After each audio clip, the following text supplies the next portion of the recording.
As every gardener knows, once you taste your own homegrown tomatoes, you'll never go back to store-bought. While these favorite garden vegetables are pretty easy to grow, here are a few tips designed to help you have a successful harvest. 1. Select the right variety for your climate. Not every tomato variety will grow well in your climate. Since I live in an area with long, cool springs followed by intense summers that last until August, I've successfully grown tomatoes like Cherokee Purples, Cream Sausage, Bonnie Best, and the smaller Austin's Pears. Heirloom tomatoes come in a wide variety of shapes and colors, so feel free to experiment, try something new. Just remember to take notes so you can remember what worked and what didn't for your next planting season. If you have questions on what to plant, visit with an experienced gardening friend. Contact your local extension office, or shop at a nursery or plant sale where the transplants have been locally grown. However, if you shop at a nursery, don't set your tomatoes out too soon. Transplants often show up in the nurseries weeks before it is really safe for planting. Unless you are able to offer some sort of protection, such as a wall low water type structure. Wait to plant until the warm weather is there to stay, and temperatures are consistently above 50 degrees Fahrenheit. 2. Plant more tomatoes than you think you'll need. Always buy and plant, or start from seed, a few more tomatoes than you think you will need, since several may die before harvest. It's better to have plenty of tomatoes to share, who doesn't love free tomatoes, than end up settling for a meager harvest. 3. Provide them with the proper support. As you start shopping for the right tomato varieties, you'll see plants marked either as determinate or indeterminate. But what does that mean? Determinate tomatoes ripen all at once, making them a great choice for canning or preserving. They typically grow as a bush and only require minimal, if any, support. Indeterminate tomatoes bear fruit throughout the season and grow as a vine. These require a stake or some other means of support keep their foliage off the ground in order to avoid pests and disease. Every gardener has their favorite technique for this, but browse the internet and experiment until you find what works best for you. I personally prefer to use strong tomato cages that my husband built for me using cattle guard. To help contain your indeterminate tomatoes, consider pruning them. As the plant grows, small shoots called suckers emerge from the crotch of larger branches to help the plant grow more tidily and keep it from taking over your garden. Just pinch the suckers off using clean garden shears or your fingers. However, one gardener I know chooses not to prune because the more leaves her tomato plants grow, the more photosynthesis they're able to perform, and the healthier they'll be. The choice is really up to you. If you choose to let them grow unpruned, give them plenty of space. 4. Plant them deep. Most transplants should not be planted deeper than the depth of their plastic pot, but tomatoes are an exception. When it's time to plant my tomatoes, I pinch off the bottom set of branches and set the root ball deep into the soil, almost up to the next remaining set of leaves.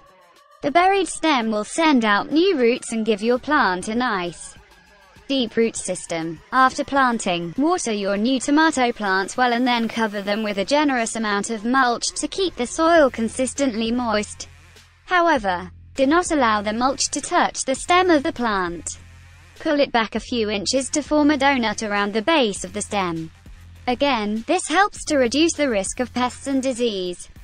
My favorite ways to mulch tomatoes are with wood chips or hay. 5. Don't overfeed your tomatoes. Believe it or not, tomatoes don't require a lot of feeding. Over-fertilization results in beautiful green foliage but very little fruit. I give mine a shot of diluted fish emulsion fertilizer when first planted, and top dress with a small amount of compost.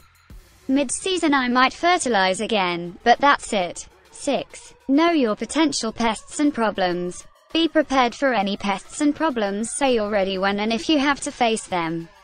Here are a few of the most common tomato pests. Spider mites. Evidence of these will be webbing and tiny, brown spots on the leaves of the plant. To dislodge the mites, simply direct a gentle but forceful stream of water on the plant. While some gardeners use marigolds as a favorite companion plant, I find that they attract spider mites, and for that reason, I've banned them from my garden. Tomato hornworms. These start out as an unusual-looking hummingbird moth but grow into a large green caterpillar.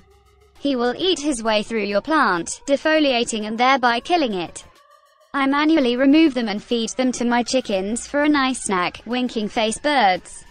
There is nothing more frustrating than watching your tomatoes ripen all the way to harvest time, and then discovering some bird has sampled a few of them. To protect your tomatoes from the birds, try covering them with knee-high pantyhose. Simply work the hose up around a cluster and loosely knot off at the top. It is transparent enough to allow for sunlight, and elastic enough to allow for growth.